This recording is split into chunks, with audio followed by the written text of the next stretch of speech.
Hi, and welcome to the Assembly Lines Podcast. I'm Chris Torrance. Today, I got what appears to be a bundle of air in the mail. Let's open it up and see what's inside.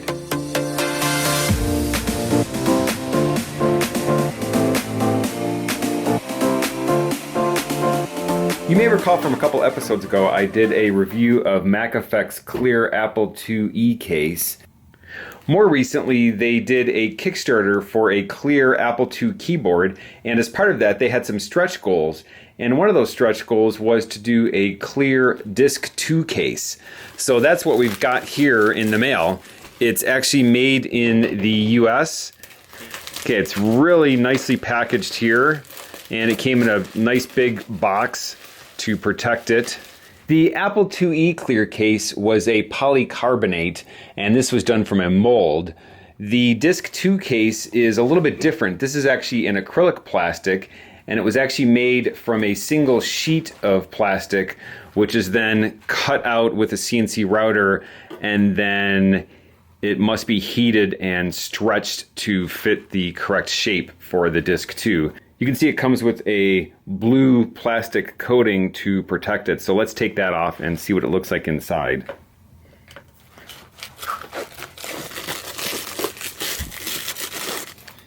Okay, there it is. I'm not even sure if you can actually see it in the camera. It's actually really clear. One thing to note, the original Disc 2 comes with these very distinctive indentations on the top of it.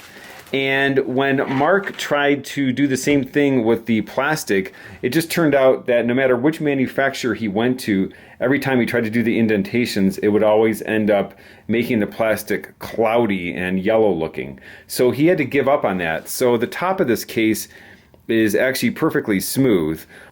Although this may be disappointing to some people, it actually doesn't bother me. I think because this isn't going for a complete replacement for the case, but rather a clear version of it, it doesn't have to be an exact match.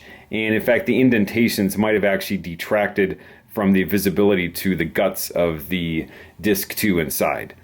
Let's go ahead and we'll take apart my old Disc 2 and put on the clear case.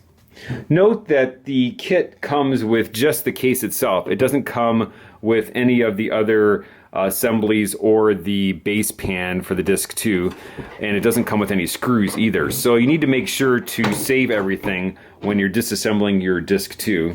There's 4 screws on the bottom of the Disc 2 case that hold it together, and so all we need to do is just take those off.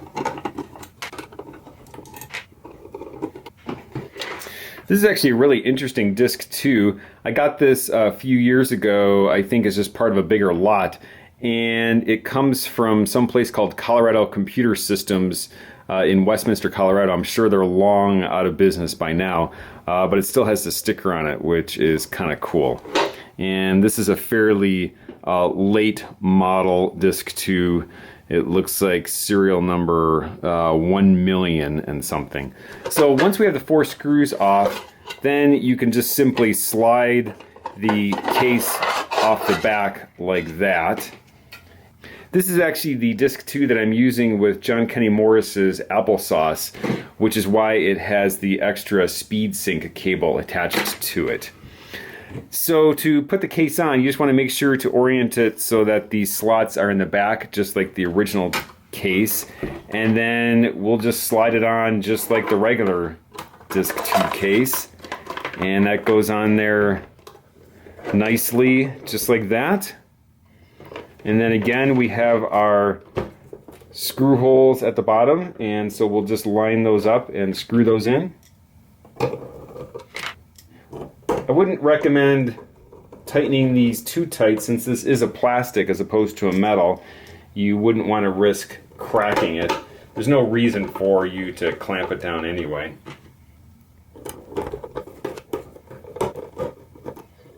One thing to note, it looks like one of the holes on the clear plastic case still had a little nub of plastic in it, so I wasn't able to get the screw in. So just check for that and be sure to remove those before you try and actually screw it in. So let's try it again now. And it looks like with this case I can actually slip it in from either the front or the back. With the original Disc 2 case, you can really only slip it in from the back.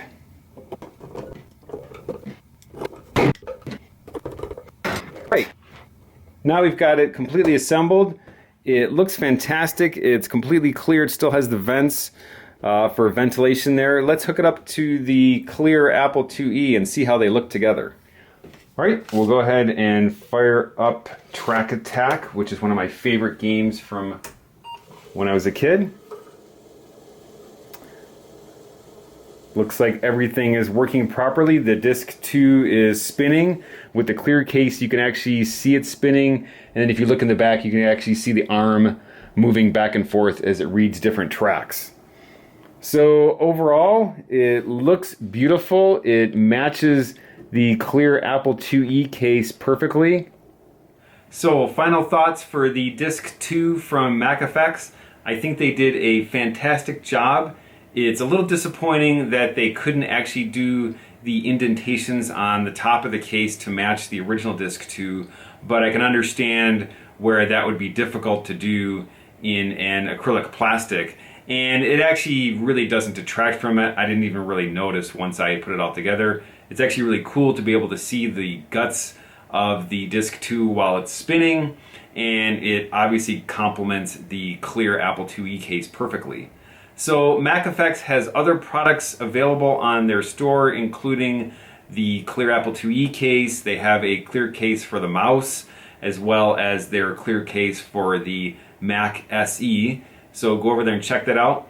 Full disclosure, I paid full price for the disc 2 case, minus a special coupon for Kickstarter backers for the keyboard. Speaking of the keyboard Kickstarter, if you missed it, they'll probably have them available on their store once they actually finish manufacturing.